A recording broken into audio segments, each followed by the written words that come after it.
आम्ही 28 तारखेपासून बुधवारपासून बेमुदत उपोषणाला माजी नगरसेवक गजानन शेळके, आमचे सहकारी फिरोज खान आणि शिवाजी रगडे, गावातील सर्व ग्रामस्थ, पालक व या परिसरातील विविध संघटना, विविध पक्षाची सर्वच लोक आमच्यासोबत इथं आंदोलनामध्ये सहभागी आहेत.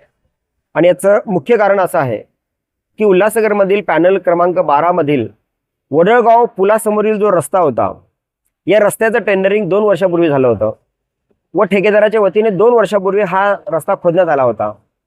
त्या रस्त्याच्या रुंदीकरणावरून स्थानिक व प्रशासनामध्ये वाद निर्माण झाला होता.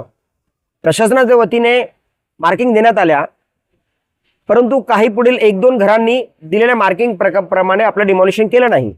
त्याच्यामुळे तो रस्ता प्रलंबित राहिला.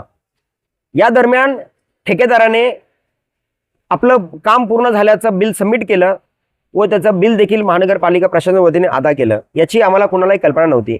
आम्ही वारंवार प्रशासनाला एवढे पत्र देत राहिलो, आंदोलनाचे इशारे दिले, बैठका झाल्या.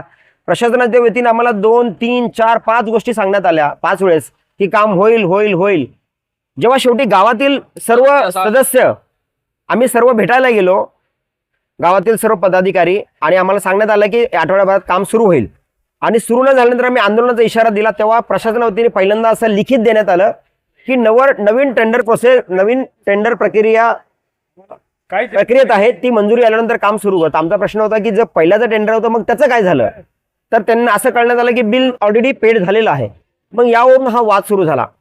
गावकऱ्यांची, शाळेतील विद्यार्थ्यांची, पालकांची, आमच्या सर्वांची मागणी एकच आहे की त्या रस्त्याचं तुम्ही काम सुरू करा. त्याचं काय झालं नाही झालं, ते काय झालं, कसं काय करणार आहात, काय ऍक्शन घेणार आहात, हा आमच्यासाठी दुय्यम भाग आहे. तुम्ही रस्त्याचं काम सुरू करा. अर्धवट रस्त्यामुळे जो गावाला वडळ गावात जाणारा रस्ता आहे, त्या वडळ गावामध्ये सेंट जोसेफ नावाची शाळा आहे, जिथं हजारो विद्यार्थी शिकतात आणि त्या गावामध्ये 2 ते 3 हजार नागरिक राहतात. येण्यासाठी एकच रस्ता आहे. एक सिंगल गाडी पास होते जेव्हा शाळा सुटते किंवा भरते. प्रचंड गर्दी होते.